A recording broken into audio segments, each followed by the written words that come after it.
Hey guys, this is Dr. Joey Lowery with Peace of Life Chiropractic. I want to talk to you today about breathing. It's something you do 24 hours a day, 7 days a week, but do you know if you're doing it properly? We're going to find out. Breathing. From the first time you took your breath as a baby till now, breathing has been around through that time. Now, breathing as a baby does is called diaphragm breathing. It's very relaxed. It's very calm. You watch an adult breathe today, or even some kids today in teenage years, for instance, and there's going to be some stressful like breathing. Now, a lot of muscles go into the pattern of breathing. The brain doesn't think in muscles per se, it does think in patterns. Tied to breathing, there's a few muscles here that correlate to the breathing pattern.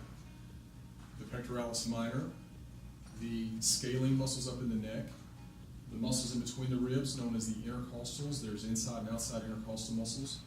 The diaphragm, even there'll be some muscles located on the lower back that all help the pattern of breathing occur, whether just restful breathing or exertive like when you're exercising.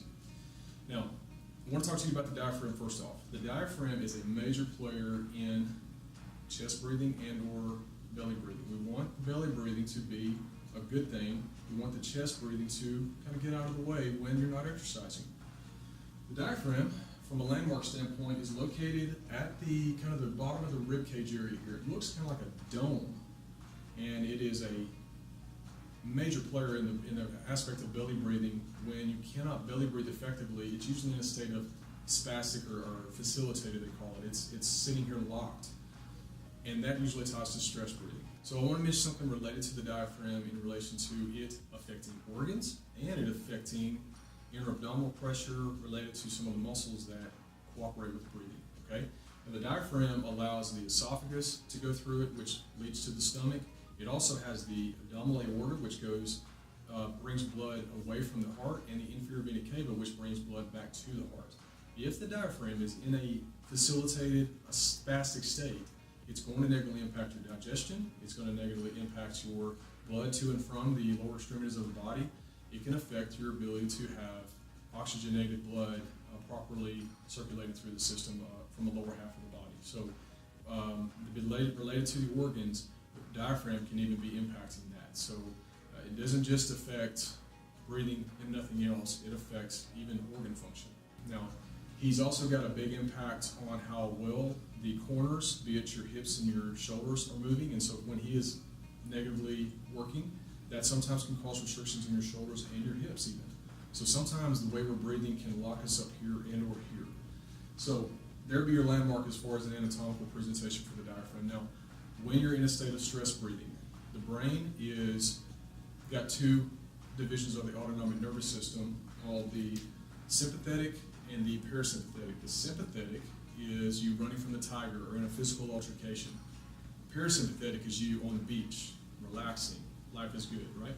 Now, unfortunately, where most Americans are at, we're stressed out, we got so many irons in the fire going on, and we are in a state of running from the tiger, or we're in 5 o'clock traffic, that kind of thing. So that is going to negatively impact our ability to take that nice, full, relaxed breath of air. But in a state of parasympathetic, we're getting good oxygenated blood, we're getting better digestion, we're getting better blood flow. There's a multitude of benefits to getting the breathing back in check. Now, I'm not saying that chest breathing cannot happen and only diaphragm breathing should happen, but this should be a restful state of breathing for you versus that stress breathing as opposed to that nice relaxed breath we should all be able to take like a baby, okay? So when you take a breath in, that ties actually to the sympathetic nervous system. That is, again, interpreted, the brain says, is that a threat? But letting the breath out is tied to parasympathetic, which is relaxing and chilling, and your life is good. So how do you know if you're breathing correctly or not? You get assessed. There can be, I've had folks that had diaphragm issues that it linked to their shoulders, their range of motion in their shoulders was compromised. I've had folks that had chronic hip issues that again it linked to their way they were breathing. I've had folks that even these muscles here called the latissimus muscles, which are big shoulder stabilizers, lower back protectors, and hip protectors. The way they were breathing, because of the diaphragm negatively impacting the way they breathe, it wouldn't let them functionally engage, and therefore they were having shoulder issues on the backside. It can happen in a multitude of ways. There's no blueprint to the diaphragm only does this to the body. You get assessed properly, you find out which way you're breathing. Are you chest breathing too much? Are you diaphragm breathing not enough? And we work on trying to correct that. Because again, the brain thinks in movement, in patterns, not muscle. And if you're stress breathing, we need to get you back in that state of relaxed breathing. So visit with us at Peace of Life Chiropractic. I hope this helps you in some capacity to start that thinker of going, how am I breathing? And you come in and visit with us, ask us how you're breathing, and we see if we can help you out. Take care.